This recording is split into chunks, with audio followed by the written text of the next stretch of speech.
Espacio de la entrevista de Curul 85, hoy nos acompaña la doctora Ivette Cardona. Ella es candidata a magistrada de la Corte Suprema de Justicia y tras un largo proceso en el que ya está por culminar y que todo depende ya de los diputados de la Asamblea Legislativa de esta elección, vamos a conocer un poco de su perfil. Bienvenida. Muchas gracias, es un gusto estar con ustedes, gracias por la invitación y un saludo a todas las personas que nos miran. Comenzamos con la primera pregunta. A su juicio, ¿qué se debe transformar en la Corte Suprema de Justicia? Hablo del ámbito presupuestario como el ámbito administrativo y si existen algunas áreas en las cuales debería de prestársele más atención. Bueno, sabemos que todo es mejorable y creo que sí, hay varias áreas que deben ser revisadas en la Corte Suprema de Justicia. Por ejemplo, en el tema estrictamente normativo, necesitamos urgentemente una ley procesal constitucional a la altura de los tiempos.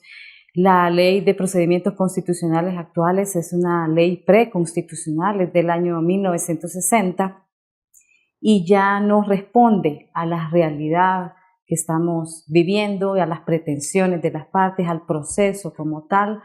Esa es una parte vital que creo que la Corte Suprema de Justicia, ya que tiene iniciativa de ley en temas relativos a jurisdicción, que pueda plantear un anteproyecto de ley procesal constitucional. Eso es, como le digo, importante revisarlo. Otro tema es la ley orgánica judicial también, que se ha quedado obsoleta en varios aspectos. Por ejemplo, en el tema del proceso que se lleva a cabo en la sección de investigación profesional. Es un proceso en el que la ley abarca 2 artículos. Son 2 artículos nada más relacionados con el proceso de investigación de abogados y notarios, cuando eso es un tema tan importante y tan sensible, que se pueda controlar la acción de aquellos abogados y notarios que han sido denunciados en la Corte Suprema de Justicia. Es necesario entonces revisar ese proceso, es necesaria una nueva ley de probidad. Sabemos que la Sala de lo Constitucional declaró inconstitucional la ley de probidad que vino a sustituir la ley contra el enriquecimiento ilícito de funcionarios y empleados que data de los años 50, de 1959, y por tanto también es necesario plantear un nuevo anteproyecto de ley de probidad. Y en el ámbito administrativo también yo creo que hay que hacer un diagnóstico y ver cómo se puede hacer mucho más eficiente en la administración propiamente de la Corte Suprema de Justicia y del órgano judicial en general. ¿Qué opina de las sesiones de Corte Plena? Se habla mucho que algunas deberían de ser abiertas.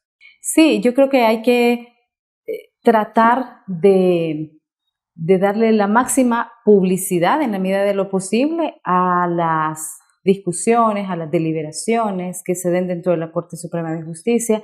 Por supuesto, hay áreas reservadas, incluso la Ley de Acceso a la Información Pública establece la posibilidad de reserva de cierta información por razones de seguridad sobre las decisiones que se van a tomar. Pero creo que las partes no reservadas pudieran estar expuestas al público, algunas deliberaciones. Yo creo que sí hay que intentar ser lo más transparente posible en la gestión pública. Desde ciertos sectores políticos, más que todo, se ha criticado mucho las sentencias de la Sala de lo Constitucional y a tal grado que se han dado incluso algunos ataques individuales a estos magistrados. ¿Cree usted que el rol de este tribunal debe continuar igual a pesar de estos señalamientos?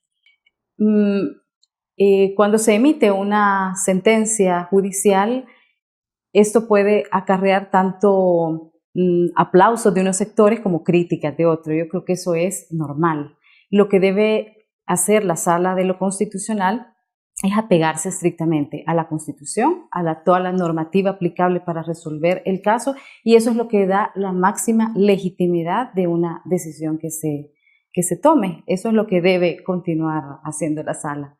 Y a su criterio, ¿cuál debería ser el equilibrio ideal entre los tres poderes del Estado? El equilibrio ideal es que cada órgano del Estado se circunscriba a las atribuciones que tiene establecidas en la Constitución y en las leyes. El artículo 86 de la Constitución establece el principio de legalidad funcional. Ningún órgano puede delegar funciones y todos los órganos deben actuar de acuerdo a las atribuciones que les confiere la Constitución y la ley. Los órganos, si bien son independientes en sus funciones, también son órganos que se prestan mutua colaboración en los aspectos estrictamente regulados. Eso es lo que se debe potenciar, la colaboración, pero cada uno dentro de sus atribuciones. Ese es el equilibrio que se busca con el principio de división de poderes. Okay. Sobre la independencia judicial, doctora, a su juicio, ¿cuáles son los retos que enfrentan los magistrados? Los magistrados en general enfrentan justamente el reto de ser independientes de poderes políticos y poderes fácticos, poderes políticos, poderes privados. Y en la medida que un juez es dependiente absolutamente de la Constitución y la ley, es más independiente de otros poderes.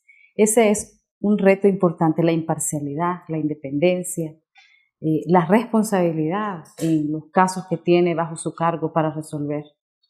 ¿Y qué opina de las reuniones en secreto que hacen los diputados con algunos candidatos a la Corte Suprema de Justicia? Sabemos que ya incluso algunos diputados han hablado que sí se han dado este tipo de reuniones. Pues se estableció un protocolo de cómo llevar a cabo el proceso de elección de magistrados. Lo que sí es cierto es que en la Asamblea Legislativa sí se han dado algunas reuniones porque los diputados han llamado candidatos. Y esto se ha hecho o se ha dicho que se ha efectuado para conocer a los candidatos. Mientras esto no implique compromisos ni falta de independencia de parte del candidato, yo creo que esos llamados no son ilegítimos. ¿Qué esperaría usted a partir de la elección que deben de hacer ya los diputados estos días? Prácticamente el 15 de julio termina ya el mandato de la actual Sala de lo Constitucional. En ese sentido, ¿qué esperaría usted de este proceso? Esperaría que se nombrara en tiempo y que se hiciera una deliberación seria sobre el perfil del candidato, sobre su trayectoria, porque uno participa en este tipo de proceso prácticamente por la trayectoria profesional que ha tenido en todos los años de ejercicio profesional, por la capacidad que siente que tiene para poder ejercer un alto cargo como es ser magistrado de la Corte Suprema de Justicia, y que por tanto se evalúe objetivamente la hoja de vida y la trayectoria de la persona y que se haga en tiempo y con la máxima transparencia posible. De acuerdo. Las siguientes preguntas que le voy a hacer vienen de organizaciones que han pedido participar y también conocer un poco más sobre su candidatura. La primera es de la Alianza Salvadoreña por la Familia y la pregunta es, según su corriente de pensamiento jurídico, ¿cuál es su posición sobre la protección de la vida en los casos del aborto? Mi posición es que hay que potenciar la vida dándole toda la cobertura posible. El artículo 1 de la Constitución establece que la persona es persona desde el momento de la concepción. Y el artículo 2 señala también que toda persona tiene derecho a la conservación de sus derechos fundamentales, empezando por la vida. Por tanto, hay que conservar la vida a todo nivel y hasta donde los límites lo establezcan. Pero sí, en el caso de la vida del no nacido, yo estoy en pro de protegerle la vida. Otra cuestión son las ponderaciones que hay que hacer cuando hay conflictos entre este derecho que se pudiera presentar judicialmente. Pero en mi opinión hay que potenciar la conservación de la vida de la madre y del no nacido hasta donde sea posible. La siguiente pregunta es del cuestionario de Ciudadanos por una Corte Independiente y dice: mencione 3 sentencias de la Sala de lo Constitucional cuyos criterios jurídicos no comparte. Bueno, una sentencia que me pareció que no fue totalmente congruente con lo pedido fue el caso de la sentencia que resuelve sobre los 900 millones, la famosa sentencia de los 900 millones, y que declara inconstitucional la participación de los diputados suplentes. Por razones de congruencia, yo tengo mis reservas con esa sentencia. Básicamente, otro es el caso, los efectos de la sentencia cuando se declaró o se potenció el derecho al voto cruzado. Creo que en este caso fue inoportuna por la temporalidad en que se dio la sentencia. Se emitió en noviembre del año anterior en que iban a hacer las elecciones. Esto no le dio margen al Tribunal Supremo Electoral para que pudiera realizar toda la logística y también preparar a la población de cómo votar. Entonces yo también tengo mis reservas básicamente por los efectos de la sentencia, que había que aplicarla inmediatamente. Esa es otra sentencia, básicamente esas son.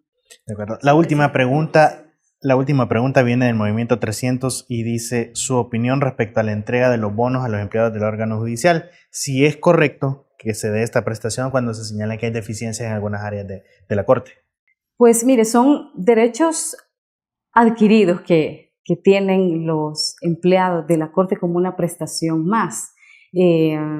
Habría que analizar, eso requiere un diagnóstico de analizar cuáles son las carencias que hay que atender de parte del órgano judicial y este tipo de prestaciones, pero en principio son prestaciones que se vienen haciendo desde hace muchos años y la persona tiene derecho a la conservación de los beneficios que le pueda dispensar el empleador, en este caso la Corte Suprema de Justicia. Es un tema que habría que evaluarlo, pero son beneficios que entran dentro de los derechos laborales de los empleados. Ok, le agradezco, doctora Ivette Cardona, por el espacio en la entrevista de Curul 85 y le deseamos la mejor de la suerte en el proceso. Muchas gracias por el espacio y gracias a ustedes por la entrevista.